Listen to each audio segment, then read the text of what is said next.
It's the Full Court Press with Eric Franson and Jason Walker. Welcome back to the to the show that we're doing right now. Following the local teams, breaking down the biggest games with in-depth analysis and team interviews. There's going to be much higher expectations, sense of awareness of what we bring to the table. Join the show by calling into 435-752-1069 or text 435-339-0321. It's the Full Court Press. Sproles, answer, yes! Caught! Touchdown, they did it!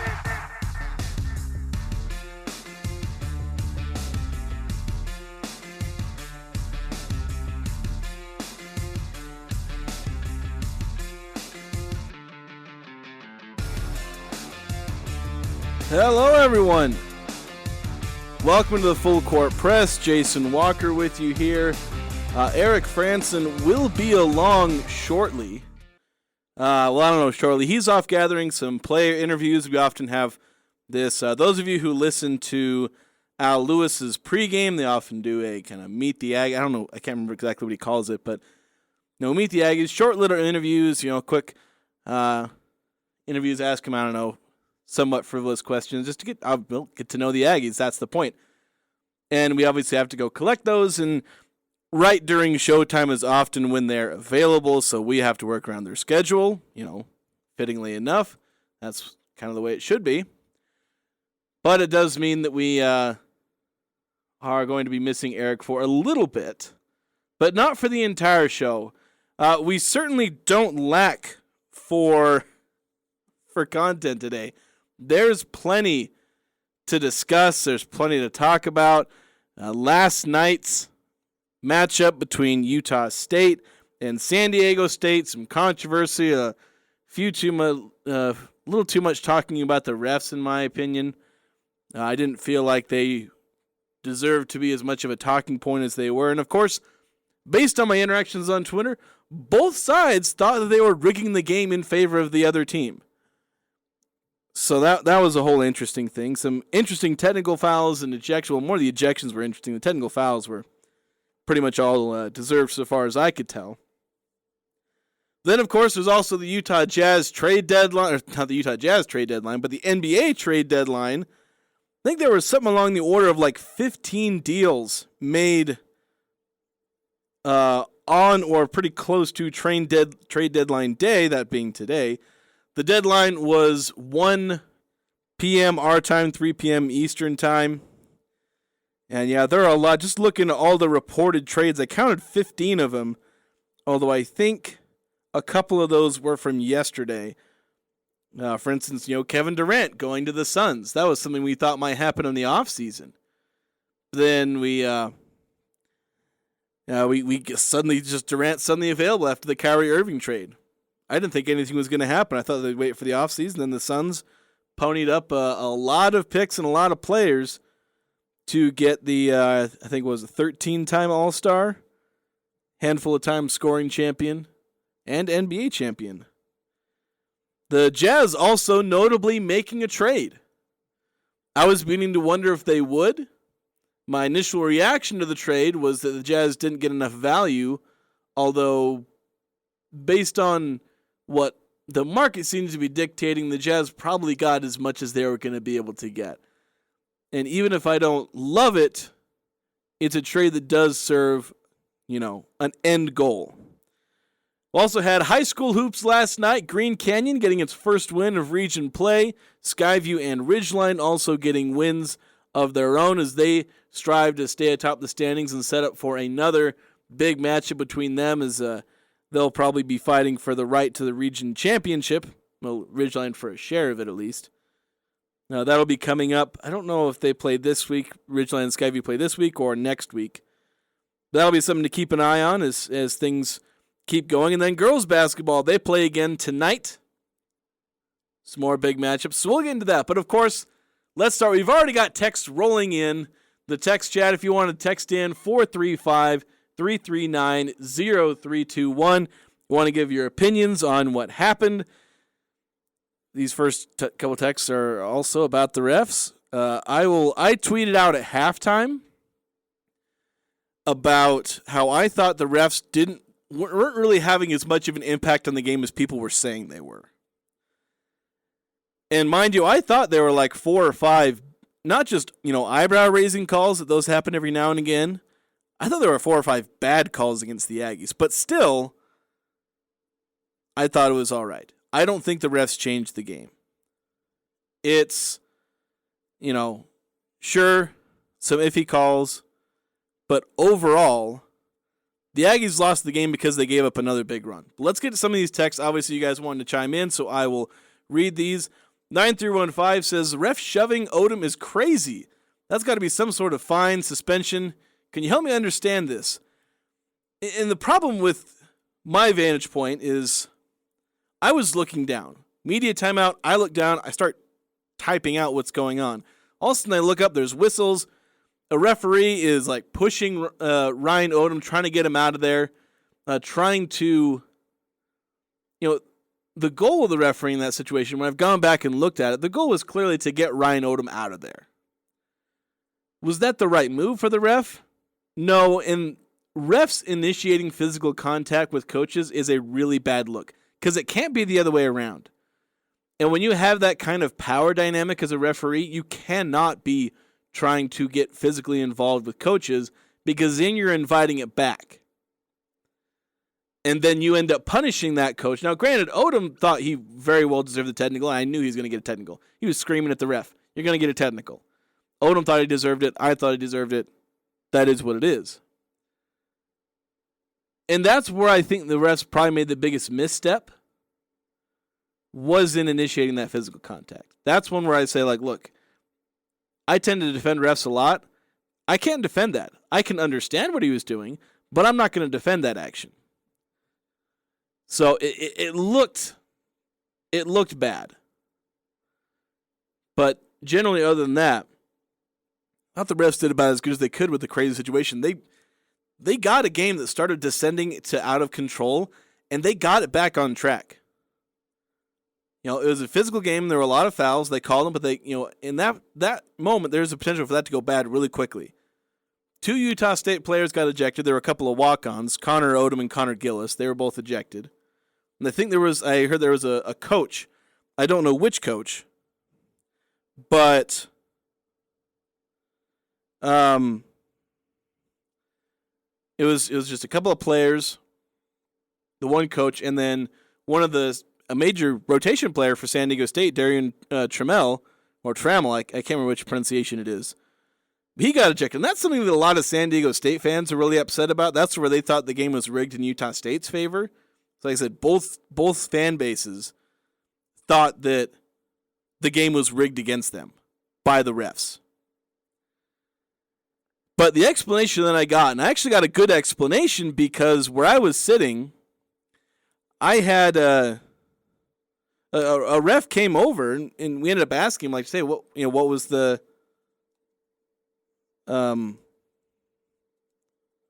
what was the reasoning for that? So Mark Ziegler, I was sitting next to Mark Ziegler. He writes about San Diego State. And he asked the referee, and so I was sitting next to Ziegler, and Ziegler asked the referee during a timeout later on during the first half, just asking for an explanation. He was curious what was happening. And the ref gave, the explanation. It was basically the ejections happened because the players came off the bench at the wrong time, which was weird because it was a media timeout and everyone was coming off their benches like they're allowed to. So it was kind of weird how that happened. But that was the explanation. Basically, the guys came off the bench at the wrong time or interacted in a way they weren't supposed to, coming off the bench. I don't know the full rules surrounding that, so it seemed very much like a letter of the law thing that they ended up enforcing. It's not a rule I'm fully familiar with. There's a lot of behind the scenes kind of rules that have potentially obviously major implications. So let's get to some more of these texts. 6211 says 3 technical fouls. Got to have better composure. Without the text, we win the game. Yeah, and 2 of those techs happened at the same time. But yeah, obviously having the 3 technical fouls. Odom, he earned 1 for trying to stand up for his players. Funk, obviously, just you got to keep walking because Trammell clearly said something or maybe even touched him, and Funk got in his face, and sometimes you just got to let it go. And then Ashworth later, he had a tech that was, he's over there waving his arm and being, in a way, you could the interpretation from the ref is that he's being disrespectful toward the ref. And that gets called every day of the week. So, obviously, you don't like the technical fouls. It is fairly uncharacteristic. We've not seen all that many technical fouls for this team other than, flopping every now and again. Odom, this is the first one he's got this year. We've typically not seen technical fouls from this team. So clearly they were getting a little upset at times. 4781 said the refs did have a major impact on the game. And yes, the ref should not have touched Odom. I watched the whole thing, and it's crap that they ejected Connor for holding his dad back. I get the half-court thing, but that's just bull crap. That ref should be fired. Yeah, and Connor, he wasn't ejected for holding his dad back. He was ejected for coming off the bench and getting involved. Which I guess that's just, again, it seemed like a letter of the law thing. And, the ref, pushing Odom, again, the justification in the ref's mind was, I'm trying to get the situation under control, but generally as a referee, most of the time your job is to sit back and observe. You're usually not supposed to intervene in a lot of cases. Sometimes there are, if you can maybe quickly get things, get between guys, but, you sent in 2 texts. Sorry, I saw the 1 text. Yeah, 471, he's sending in some follow-up. Said the rule is that he crossed half court, and it said also read my other texts where I noticed you sent in 2 of them. My bad for missing the first one. And yeah, I guess the crossing the half court might be that, that letter of the law type thing. It's weird with Trammell because he didn't cross any lines. He was just in his team huddle, basically. That's where I think a lot of San Diego State fans were confused why he got ejected. And yeah, Odom and a lot of the other guys, they were the crossing half court was probably that line they literally crossed that they're not supposed to. So let me read 4781's other text. It says the refs were definitely in the pocket of San Diego State. That ref with a terrible comb over sucks. He hates any Utah team when he refs. The shot clock issue was terrible.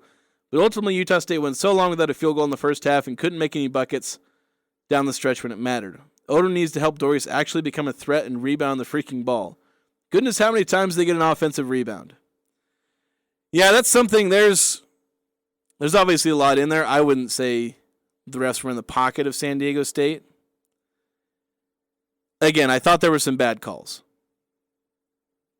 But my main thing is I don't think they changed the game. Not in any significant way.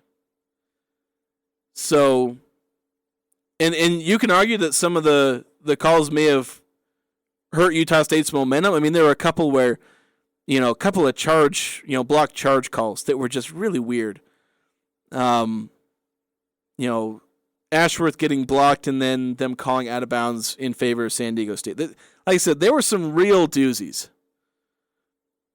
But again, both sides, this is why I tend to try and stay in the neutral and I often defend refs.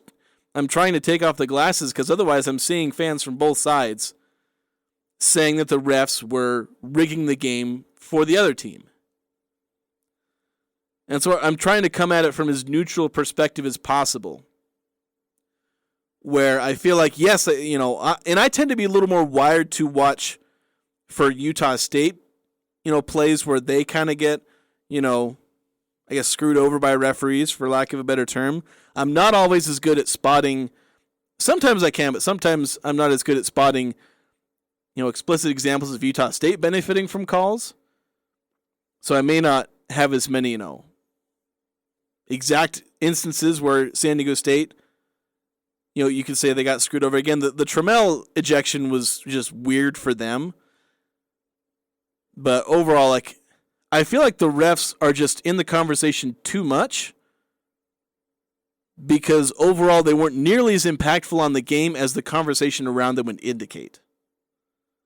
Overall, I thought they called about as decent a game as you can have. Certainly not the best. I've seen a lot better refereed games in my life.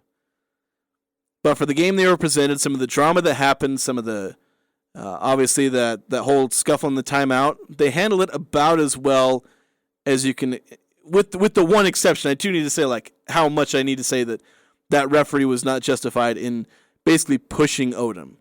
You can't be, we've talked about optics, because did the ref do anything explicitly wrong in pushing him? I'm not 100% sure there are conduct standards, but it's a perception thing. You can't be doing that, especially with the power dynamic. Because if Odom pushes back after being pushed, he gets attacked and maybe gets ejected. So, 471 still going off. Says also about that stupid San Diego State mom who kept screeching during free throws. I love how the kids kept heckling the crap out of her and eventually made her stay quiet the rest of the game. She did do it during Dan Atkins' free throws a bit. Yeah, she's not the only one. Every now and again, people do that away teams. I'm not huge into that. Well, I mean, Utah State fans, they do it to the away guys. Why can't the away crowd do it, in the away venue? It's a free game. You can do whatever you want. It's annoying. It is really annoying. But fans will be fans, and as long as it doesn't get toxic, and I don't think it got toxic, as far as I can tell. 471 also saying, also number 20 for San Diego State was an automatic bucket. That guy is gold. I think, wasn't that Johnson? No, it was Bradley, excuse me. Johnson had a couple of, mid-range buckets. Yeah, Bradley, he was really good in that game. And yeah, offensive rebounds. I just know there's some, I think San Diego State had 12 in the first game. They had 15 in this one. Got some more texts. Just got to keep going. I had a lot of texts. I'm just going to spend the entire first hour reading texts. 9 through 5, I got let's see. I think you had a few texts. I'm trying to. Okay, I think I already read 9 through 5's first text. Correct me if I didn't. But he says, I agree the ref did a decent job, but just need to better understanding for the ref shoving. And yeah, I was I can't really give you insight. Obviously, any suspension might be behind the scenes, but it's just, I can understand, that is a bad optic, and you can't be doing that. And I've kind of explained, why you can't be doing that. If there'll be any suspension or any sort of punishment, at most, maybe he gets a talking to. I don't know what the disciplinary process is for referees. I hope there's one. Hope there's a good one. But I don't know. That's the biggest complaint. That's where the thing is. I felt like the refs were. That was one of the biggest wrongs they did. They had a few bad calls, but those happen. That was the biggest one where you can't defend the refs. You can't write it off. It's something that shouldn't have happened. 8798 texting in says, Odom is in over his head. The inability to draw up 2 plays at the end of regulation to at least give them a shot was absolutely pathetic. I am not an Odom fan. His inability to recruit Mountain West caliber players and coaching style is way too lax for me. He's 1-3 versus San Diego State, 0-2 versus ranked teams, and his best win was over Oral Roberts in his 2 years. Also lost to Weber State. Well, he beat Oklahoma last year, mind you. First off, the play they ran at the end, that was the same one they ran against San Jose State, and it worked. That was a play they ran earlier in the game, and it worked. So he, saying 879, saying absolutely atrocious Oklahoma team. Fair enough. But that play they ran is one that's worked for him late in games before. The fact that it didn't work that time, well, that's just how it is. And then I don't know if you're referring, when you say last 2 plays, if you're also referring to the one where there was 0.2 seconds left. I don't know what play you can drop for that situation. I would hope they would have had some kind of lob play. But, the play where they ran with Shoga is one that's worked for them. They didn't execute it the way they should have. That was something that Stephen Ashworth mentioned. Says 8798, not a corner 3. Yeah, I'm not sure. Like the play with 0.2 seconds left, I don't know what you're drawing up there other than the lob. Granted, I don't know. We're trying to look at the action. It didn't seem like they were trying to get a lob. I'm not sure, but then they ended up just passing and it was deflected. Like I said, the last play they ran with the 10 seconds left, that was, that's a good play, and it just didn't work. So, yeah, an 8-7-9. So, yeah, exactly, it has to be a lob. And I'm not sure what was going on that last play. That, maybe there's some criticism there. I haven't gone back to watch that play again. I filmed it on my phone. We had the whole conversation about filming on my phone. I filmed a lot of the last few plays just in case and didn't publish any of them. Yeah, I didn't really have a problem with that last play. The Aggies ran a play they know works. It's worked before. Max Shulga is about as good as they have in an ISO situation. I thought it worked all right. As far as some of the other things, Odom, he's a good coach. Is he a perfect coach? No, there's clearly some things he needs to work on. His defenses haven't been very good when he's been here. There's times he struggles against length and athleticism. He's not recruited a lot of length and athleticism to the team. There's, looking at the guys he's gotten to sign, there's some indication that he's adding a bit of length and athleticism. But I would not hold an overall negative opinion of Ryan Odom right now. He's not an all-time coach, but he's a good coach. And if you're saying he's bad and pathetic, the thing you got to understand is if you're looking at firing him, well, then what are you getting instead of him? Somebody who's going to recruit, way better than what we've had with Craig Smith, with Ryan Odom. They're not necessarily coming to Utah. So, overall, I feel like the jury is mostly still out on how good Ryan Odom is as a recruiter. He's brought in some good players. Has he brought in, elite athletes? No. But Utah State has almost never brought in elite athletes. So, it's not like Odom is doing worse than anybody else has. So, and just more text. We're going to take a break because we're coming up to that time. We still have a lot more text to get to, a lot more to talk about with this. Might try and get, well, I don't know if we're going to be able to get, Eric Francis is going to be a little bit delayed. He's not here because he's doing some interviews. But we were thinking maybe we can get him on the timeline. I'll check with that during the break. But we got a lot of texts, a lot of different things to talk about. You guys obviously have a lot to say. We're going to keep this going. Coming up after this on 106.9 The Fan. Want to set yourself apart from the competition? The Leadership MBA at Utah State University will help you lead companies and drive change in your organization. You can attend in person in Logan on Thursday evenings or take an interactive online class. Complete your MBA in as little as a year. Apply before March 1st to be considered for summer semester. Contact the MBA office for a waiver of the $55 application fee. Learn more at utahstatemba.com. That's utahstatemba.com. Happy birthday to our favorite appliance expert, Daryl. This is Jay with Daryl's Appliance. It's Daryl's birthday and we're celebrating in style. Come on down to Daryl's and enter to win a brand new microwave. This week only, get a limited edition Daryl's t-shirt with purchase. That's not all. We're also bringing out Daryl's very own Harley. It'll be on display in our showroom for the week.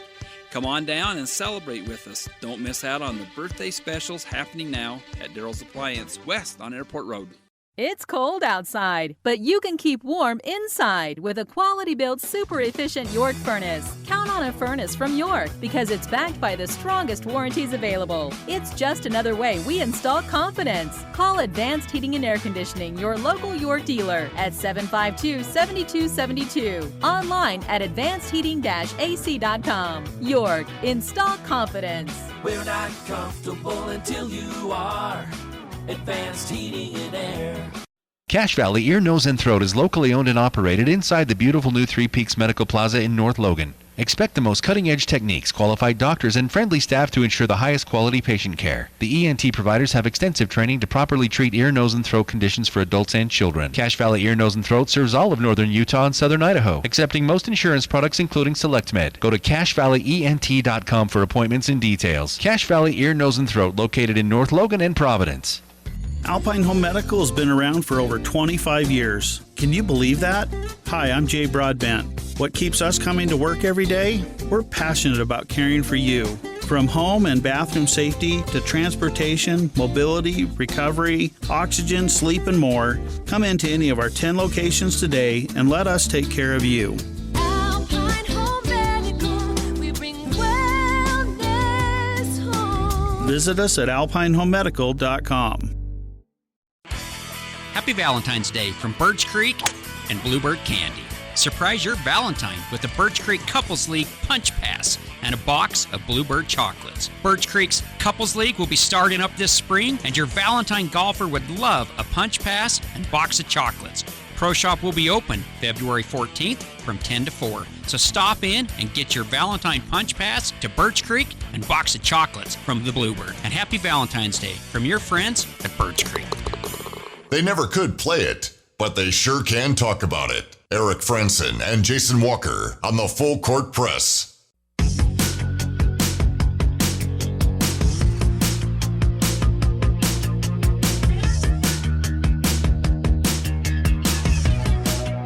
All right, welcome back. We've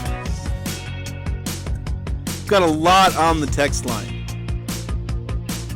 A lot of texts coming in, a lot of people with opinions. Obviously, feel free to text in. If you have opinions on last night's game, on the Jazz making trades, NBA trade deadline, we've got a lot to go over here. 435-339-0321 if you want to text in. This is one that came in earlier. We were talking about Darian Trammell, why he got ejected, kind of why the scuffle started. Really, it was Taylor Funk walking by Darian Trammell, and 7994 saying KSL reported that Trammell cheap shotted Taylor Funk. Not sure what that means. What I actually heard from one of the other writers is that, and I watched back on the video to try and see if I saw this, but he was saying that Trammell kind of cup checked Taylor Funk.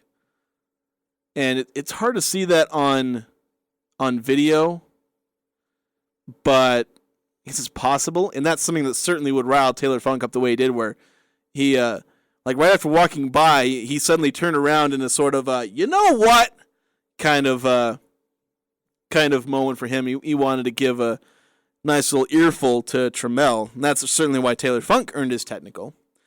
More texts coming in, 5242. Okay. He sent in, I think, 3 texts. Said Ryan Odom should file an assault lawsuit against that spray tan ref. Also, our staff needs to learn how to start the clock. Get someone who's watched the game before. Yeah, the shot clock was weird, and I tweet this out every now and again. It's not a game with the Spectrum unless there's a shot clock issue. And yeah, it really is like they had a problem resetting the shot clock, getting it started. Like the ref's job is to start. They have the little pack on their, if you look, it's usually on their back, or like their back hooked to their belt. And then they can start. You'll often see them reaching behind, and they'll, flip a switch, push a button. And then when they whistle, that automatically stops the clock. They're able to do that at the college and NBA levels. But the shot clock, somebody else has to do that. The referees aren't in charge of that. There's only so many buttons they can keep paying attention to. They can't reach behind every time somebody puts a shot up. I presume that somebody at the scorer's table doing that, and somebody at the scorer's table is not doing their job properly. Because, there were 4 or 5 shot clock malfunctions, and that was just really annoying. 9938 texting in. And again, I got to double check, make sure some of you guys haven't sent in multiple texts. We've had so many. So the biggest difference in the game last night was the physicality in the first half. We could not match San Diego State. And that's a big thing in terms of the offensive rebounds. And that's something where maybe there could have been more fouls called, because a lot of times San Diego State guys were just jumping in to Utah State guys, creating space and then grabbing offensive rebounds. Some of that is just be more physical. Hold your ground. Guys like Trevin Dorius, Dan Akin, that's your job, holding your ground, boxing him out. And they weren't doing that, and so San Diego State was just, throwing their weight around, creating space, and they were having guys clean up offensive rebounds. Got a lot of second chance points. 4781, Oklahoma. Never heard of her. They should have put the ball over the backboard and have all the 7-footers go up and try and go up and tip it in. Yeah, like the 0.2 seconds on the clock, that was, if you want to criticize what happened on that play, feel free. I don't know what the heck happened there. Because clearly it seemed like some of the big guys were kind of preparing for a lob, but there wasn't any like action or screening or anything to try and like make something happen. So that was kind of weird. It felt like it wasn't really well drawn up or well executed. It's hard to know with that. Hard to know exactly what's going on there. 3862. He said, Odom is a great coach. Brian Dutcher is just better. What it comes down to is the physicality of San Diego State is just too much to overcome for Utah State. Yeah, and sometimes Utah State's able to overcome it, but usually it takes some of the better teams. You know, we've seen Utah State beat them before, but obviously they have a losing record, especially the last handful of years. Their best stretch was like the 1 year where they beat them in back-to-back games when they played them at home in the COVID year. And maybe some of that's recruiting. You do have a lot of physical teams in the Mountain West, so maybe Odom's going to have to adapt. But it does seem like he's bringing in some physical guys. There's a kid that they're bringing in, Carson Templin, who's a physical power forward. He is also bringing in a kind of gangly, Garrison Phelps, who's only like $170, $180, and he's 6'6". But we'll see how Ryan Odom does, going forward. As far as being able to recruit and stand up to San Diego State, because there are teams in this conference, and this is where when you say, I think it was 8798, where you're saying Odom's not bringing in Mountain West caliber players, and I wouldn't entirely dismiss that point, because you think, okay, and I put forth the thing that he's not doing any better or worse than some of these other guys, but you look at what UNLV, New Mexico, San Diego State, the kind of players they're able to bring in consistently, especially like with someone like New Mexico, you think that Utah State could be able to build a culture of being able to recruit some more athletic players instead of guys who tend to be a little bit more skill-based. So we'll see going forward if Odom is able to bring that culture to Utah State. I don't know if he will. Craig Smith wasn't really able to do that. He struggled to bring in, he brought in Nehemiah Shketa, but overall his recruits weren't super impressive. But it's something to monitor going forward, because Odom's a good coach, but sometimes you got to figure out, maybe sometimes there's a ceiling with some coaches where they can be good but maybe not great. 4446 says, anybody bashing Odom is ridiculous. Overreacting a little? Maybe you want Duryea back. Yeah, that's kind of thing where, are you going to get rid of good for an unknown? Odom is doing his job well enough. This is a guy who in 2 years has a winning record, and he's generally kept the team mostly in contention. Last year the team wasn't nearly in contention, but this is a team that, started out 9-0. They had some decent wins, nothing spectacular, but some decent wins. And then they've been competing for the conference title. They're not going to win it at this point, I don't think. There's just too much going against them in math, and they need too much help. But if you're managing, when you're picked to finish like 8th and you manage to be a contending team this late into the conference season, you're not firing a guy over that. And there's not a whole lot of room to criticize. Sure, you can talk about, where his ceiling is. There may be a ceiling for Odom. But I wouldn't say Odom is in over his head. This is a dude who won a game, in the NCAA tournament. You can call it a fluke or whatnot. But that's more than the Aggies have done in 20 years.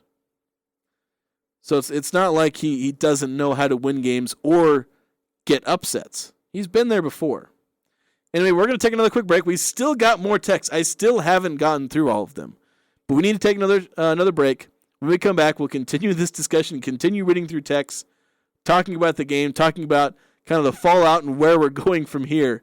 So we'll have that next on 106.9 The Fan.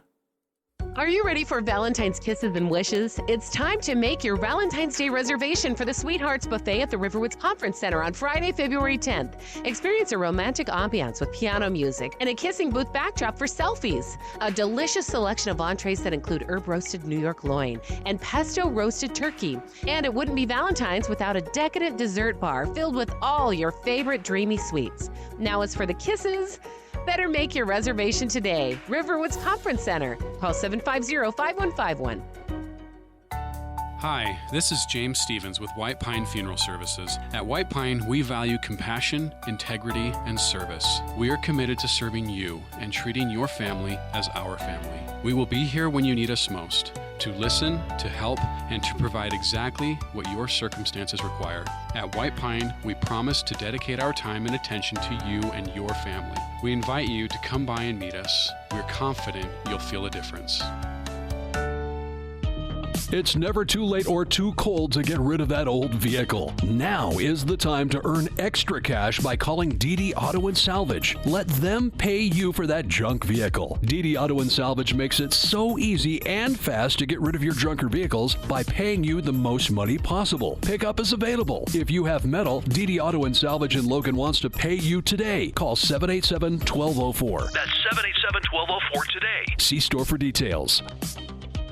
Let's talk about getting your car registered. What a pain! With registration and emissions, it takes hours. Valvoline Instant Oil Change in Logan, across from Aggies, will take that pain away. Stop in to get your oil changed and have the emissions test done. Then re-register your car. It's that easy, all in one stop. The best thing? You can stay in your car while their trained pros service your vehicle. Valvoline Instant Oil Change, 695 North Main. Open 7 days a week. Own a small business or a farm? You thought about solar? Listen up. A new USDA grant was announced allocating $300 million for farmers and small business owners to put in solar. That's right. The government will help you get solar installed, covering 40% of the cost. And don't forget, as a business, you can save up to 50 or 60% more with federal and state tax credits. Second Sun Solar will install your system and help with the USDA paperwork. Call Second Sun Solar today at 435-363-9917 or online at utahsolardirect.com. You do amazing things every day. And we're not just talking about your pregnancy. You do it all. So why risk letting COVID-19 stop you? COVID-19 vaccines are especially important during pregnancy. Take control of your health so you can keep showing up for the ones you love. Get the COVID-19 vaccine to protect yourself and your pregnancy. It's safe, proven, effective. You could say it's pretty amazing. Just like you. Message brought to you by the American College of Obstetricians and Gynecologists. Visit acob.org/COVID vaccine to learn more. The Full Court Press on Sports Talk Radio, 106.9 FM, 1390 AM. The Fan.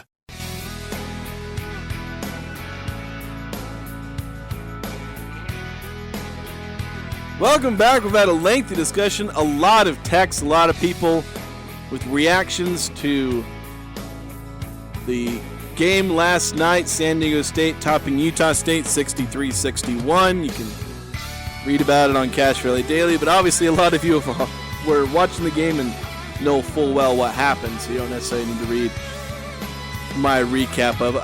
I did embed a tweet that had a video of that whole scuffle that happened kind of midway through the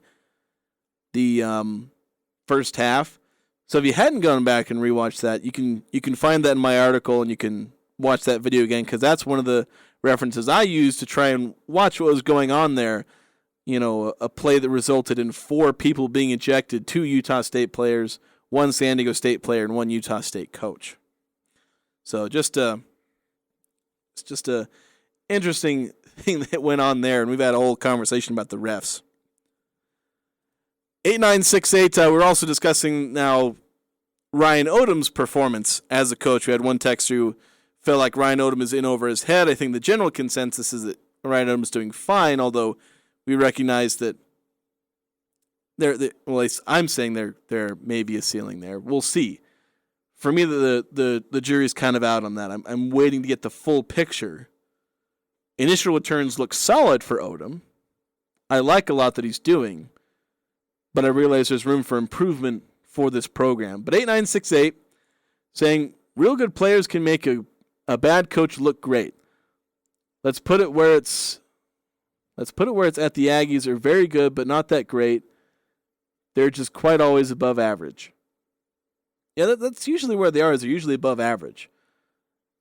Which, is that good enough? I don't think that's good enough for Aggie fans. They want to be more like where they were, with Craig Smith, where they were at the top. They were one of the best. They were fighting for Mountain West championships every year, and they haven't done that under Odom. They've been on the kind of outside looking in toward contention. So, and Smith was right there in terms of contention. Was tied for a regular season title, won a couple of conference tournaments. So Odom hasn't done that in the way that Smith was doing, where, Smith didn't win it every year, but he was in that contention always. Odom has not been in contention late in the season in either, because now Utah State's kind of out of contention for that regular season. They're good enough to probably make a run in the tournament. Probably won't, but they're good enough to do that. I would say odds are they don't. They're probably going to wind up in the NIT again. So good, but not great. 9315 texting back in. I gotta make sure. I think you send in multiple texts. Says, I think this is the first one of, I think, 3. Says, not having execution in a play a player problem or a coach's problem? Well, again, this is a play that had worked before. Remember, so this is going back to that kind of that last full play when there was 10.2 seconds left. The Aggies ran a play. Max Scholga does a mid-range shot, misses it. That play was the same one they ran that got them free throws against San Jose State. Now, in terms of execution, that's 99% of the chance, 99% of the time, that's a player problem. Because this is a play that's worked. It didn't work this time, partly because the shot just missed. And me saying they didn't execute it very well, I haven't run through it a ton, but that's something that actually came out of Stephen Ashworth's mouth, where he said he thought they didn't execute it as well. So the vast majority of the time, unless a play is just absolutely horribly drawn up and there's no way that it can be executed well, which usually isn't the problem, a lot of time execution is going to be a player problem. And that's just the human element. Players aren't always going to execute perfectly. A couple more texts from 9315 says, I think we have some one real good play recruiting from Odom, but he is, I think, one good player from Odom, but he has a red shirt. I think you're talking about Isaac Johnson or Mason Falsleva. Z didn't look as good yesterday, out of position on defense. Yeah, Z Hamoda's kind of fallen off. Mountain West play has not been kind to him. And it's really put it's really dampened the excitement on him, because it was looking like he was going to be an emerging player and see flashes. I kept saying we're seeing flashes and there's going to be up and down, but it's been almost entirely down for him lately. And it feels like he has a lot more improvement than I thought he needed. Thought there was some improvement for him to make a jump next season. Now it seems like there's a ton of improvement he needs to make. 9-5 again, the third of these 3 texts says, shouldn't the coach see how the referees are calling the game, then adjust his players? Like if letting them play more and not call foul, then be more physical and don't worry about trying to draw the foul? Trying to adjust to referees is not usually a good idea. I mean, maybe you can. Players do it. I know I used to do it a little bit with referees. If they let a lot go away, then I did a lot more.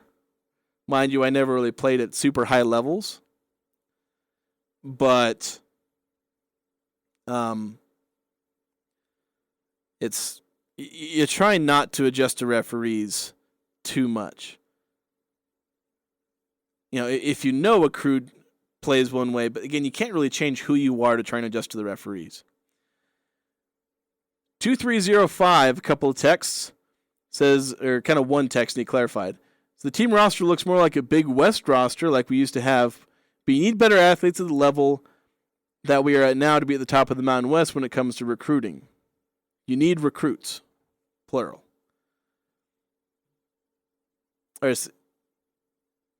Yeah, so that is something we talked about a little bit, where it feels like Utah State isn't, and I think actually comparing it to Utah State having the same rosters they did in the Big West and the WAC, that's not a bad comparison, because you're getting these skilled guys who are kind of mid-major guys, or maybe like the lower mid-major guys.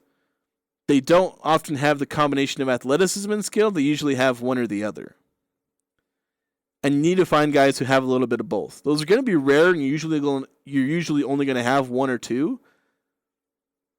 or at least that are, capable of leading the team. And it feels like the San Diego State's, UNLV's, and New Mexico's are often able to get more of those kind of guys than Utah State are. We keep having text coming in. I do need to take another break here, just so we're not backing up against the top of the hour. There's more to talk about here. A lot of texts and a lot to go through here on this show. We'll have that coming up next on 106.9 The Fan.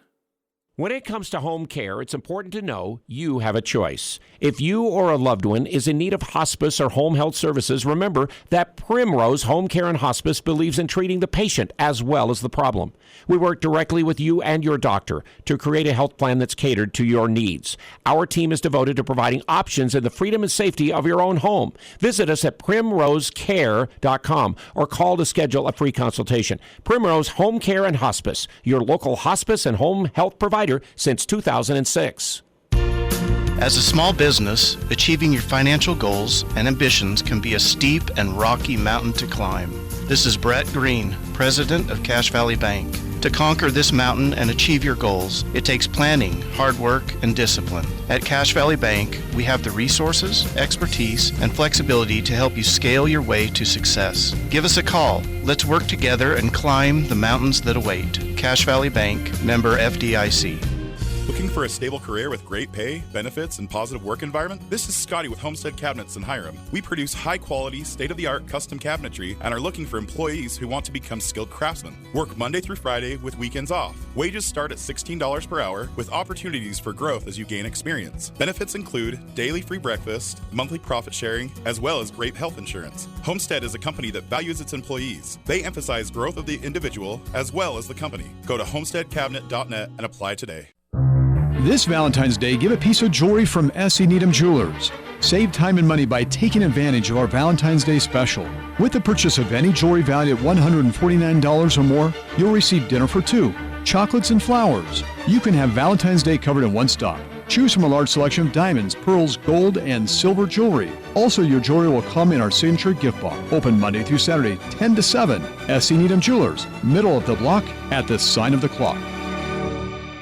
This is Nate Lamson with Valley Office Systems, your home team when local matters. Valley Office Systems is your local provider for all things office, copiers, printers, furniture, and document management. Proudly serving Cache Valley since 2007. Visit valleyofficesystems.com. The Aggies, the Jazz, the high schools, the full court press on Sports Talk Radio, 106.9 FM, 1390 AM. The Fan.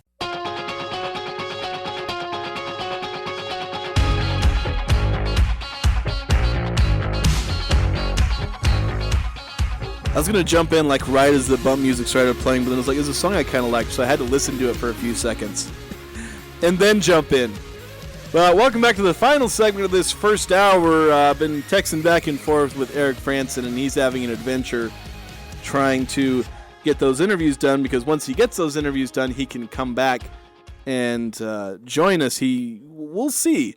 The plan was for him to be here during the second hour at least. Actually, the original plan was he was going to be here at the start of the show. Then that changed today, like an hour before we came on. And then the plan was for him to be on the first part of the show and then rejoin in the second hour after he'd gotten these interviews. But we're just playing it by ear, and it's not going the way we wanted to. So, fortunately, we may not get to hear as much from Eric Franson today. You're just going to be just me, although we've had a lot of texts coming in, and I've had a lot of fun just reading these texts, having this discussion. It's made my job a lot easier. We will eventually get to some of the NBA news But I'll certainly keep reading your text as long as you guys are wanting to have this conversation about what's going on with this Utah State team. We've kind of moved off of what happened in the game to Ryan Odom. Like, is he running the program well? Like, what are some things that the Aggies can do to improve? Like, what's the ceiling of Ryan Odom as a coach? So we're kind of moving into that part of the discussion. We've moved a little bit off of what actually happened in the game. And kind of on that, 5254, I don't know if I read this first. I'm going to read two texts. I'm not sure if I read the first one. But he said, Odom definitely isn't the problem. However, he has a ceiling. So his ceiling is 2 seed through a 6 seed. And I think you're probably about on with that. I'd maybe argue that he has the ability to win the Mountain West, but it would probably be a bit of an outlier, and so I would generally agree with that. That Odom is going to be a team that you're going to have a good team pretty much every year, barring just something going wrong for him and injuries and stuff, because that can happen to any coach. But I think he will probably struggle, unless he improves as a coach and as a recruiter, he would struggle to really be the top team in the Mountain West. He was able to be one of the top teams at UMBC and I forget the name of the conference UMBC is in. But he was able to be toward the top there, but sometimes you struggle as you move up and the caliber of athletes you go against is up, because when the caliber of athletes goes up, your recruiting has to improve as well. 4474 says, I used to listen to the show every day. Now I rarely do because all you guys ever talk about is Jazz and Aggie basketball. I keep checking back here and there, hoping you guys are discussing something else, but I never have any luck. I hate what this show has become. I'm sorry? People want to hear about Aggie basketball. We talk high school basketball. You only get feedback like what you want to hear. You want to hear about something else? Like, I'm not sure what you want. If you want to give some more feedback there on what you would like to hear, we can take that into account. But right now it's basketball season, so we talk about Jazz and Aggie basketball and high school basketball. We don't talk as much NFL because there's not a local NFL team. But let me know if you have any other feedback. 6543 had plenty of chances down the stretch and didn't execute. Had 20 minutes to set up a play for the last 2 seconds and didn't get a shot. There needs to be a time limit for these video reviews. Too much of the game was disrupted. Yeah, I don't know. There's this whole conversation we have, this back and forth, where it's like, you want reviews, but then the reviews last too long, and so people don't like the reviews. But the reviews are there to make sure they get the call right. And so there's this whole balance with what's going on there. You have to balance trying to get the call right and overcoming the human element of referees while, also, keeping the game going in a timely manner. 7994 said last play was supposed to go to Ashworth, according to the coach on postgame. Atkin didn't set the screen properly, and Shulga was forced inside. I know that play has multiple legs. Again, it was a play that they ran, as I said, against San Jose State. There are multiple options, and Ashworth is one of them. Obviously, if Coach said it was supposed to go to Ashworth, I'm not going to